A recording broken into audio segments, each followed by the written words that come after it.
Beijing, April 2026. In a move shaking global markets and diplomatic tables, China has unleashed sweeping controls on rare earth exports to the United States. This policy, announced overnight, really underscores the rising tensions in the world's most critical geopolitical rivalry. Headlines flash across financial terminals in New York, London, and Tokyo, China. Hits back rare earth ban targets U.S. tech sector.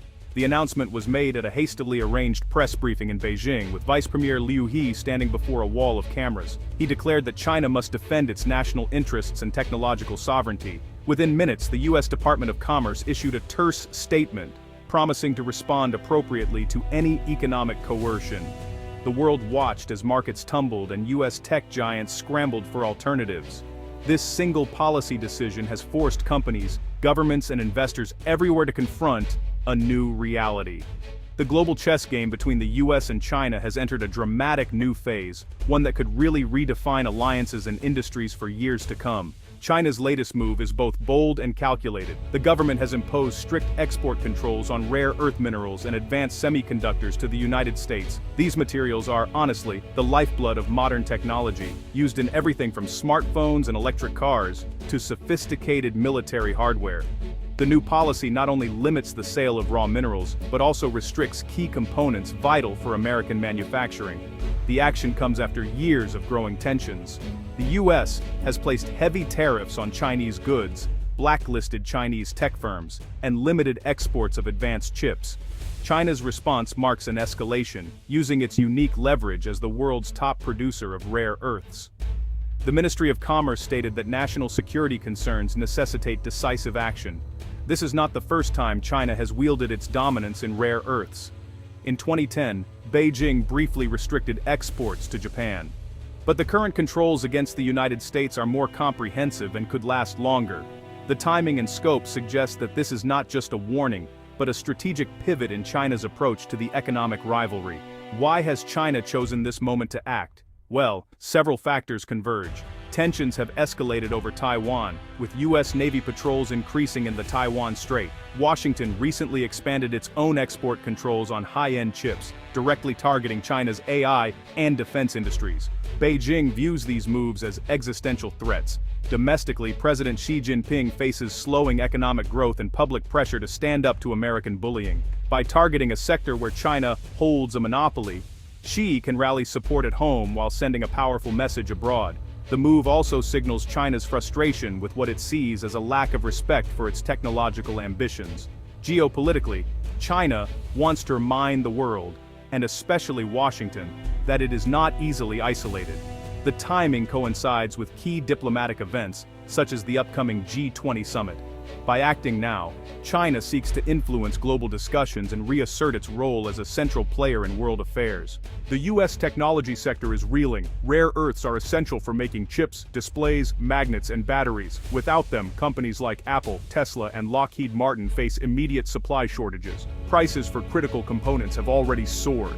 Production lines are threatened with shutdowns unless new sources can be found.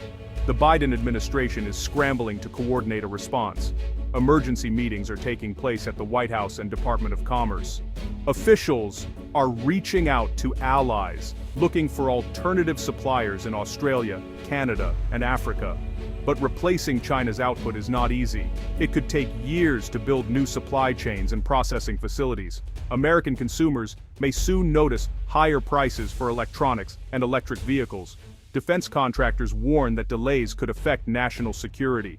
The mood in Washington is tense, with lawmakers calling for a new era of resource independence. The shock is a stark reminder of how much the U.S. still relies on its chief rival. So, China's export controls are not just a United States problem. They actually have global consequences. Countries from Germany to South Korea, they depend on American semiconductor technology, which, in turn, relies on Chinese minerals. The effects ripple across global value chains, slowing production, raising costs, and, honestly, increasing uncertainty for manufacturers everywhere. European automakers are warning of looming shortages for electric vehicle batteries, while Japanese electronics firms are bracing for delays in smartphone launches. Even countries outside the immediate conflict zone are feeling the impact as logistics networks adjust and global prices spike. The World Bank has warned that prolonged disruptions could slow global growth by up to 0.5% this year. Some governments are rushing to sign new trade deals and secure alternative supplies. Australia, with its rich mineral resources, has seen a surge in export contracts. African countries with rare earth deposits are now receiving high-level delegations from multiple governments. The scramble for resources is, well, reordering global trade relationships in real time. The global reaction has been swift and, honestly, pretty varied. The European Union expressed deep concern and called for restraint on both sides. Over in Brussels, officials are considering emergency measures to secure critical minerals. Japan, remembering its own experience with China's export controls, is quietly ramping up domestic production and stockpiling supplies. Russia, which has traditionally been a Chinese ally, has offered to increase rare earth exports to friendly nations, though of course at a premium. Meanwhile, India sees an opportunity here to expand its own tech sector and is actively courting American investment. Some countries like Brazil and South Africa are just sitting on the fence, wary of taking sides in this escalating U.S. China rivalry. Diplomatic channels are buzzing. The United Nations has called for dialogue, warning everyone about the risks to international stability. Global alliances are being tested as countries try to balance economic interests with security commitments. The world is watching to see if this crisis can be contained, or if it's going to spiral into a wider economic confrontation. Financial markets hate uncertainty, and well, this crisis has delivered it in spades. Wall Street opened sharply lower after China's announcement, with tech stocks really leading the losses. The S&P 500 fell nearly 4% in a single day, erasing weeks of gains. Investors rush to safe haven assets like gold and U.S. Treasury bonds. Asian markets were also pretty roiled. The Shanghai Composite dipped, but Chinese mining stocks surged on expectations of higher profits.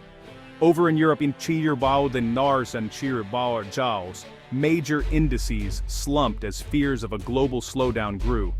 Currency markets saw some sharp swings, with the dollar strengthening against most rivals, except the Chinese yuan, which Beijing propped up with emergency measures. Market analysts are warning that sustained disruptions could trigger a global recession. Companies are revising earnings forecasts and delaying investments.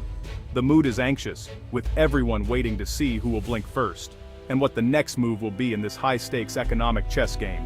For ordinary people, the crisis is really beginning to hit home. In Los Angeles, a young professional finds her electric car order delayed because of battery shortages. In Berlin, a factory worker is told to expect reduced shifts as auto parts dry up. Small businesses that rely on imported electronics are seeing costs rise and margins get squeezed. Corporate leaders are making some tough calls. Tech CEOs are gathering for emergency meetings, mapping out supply chain alternatives, and lobbying for government support.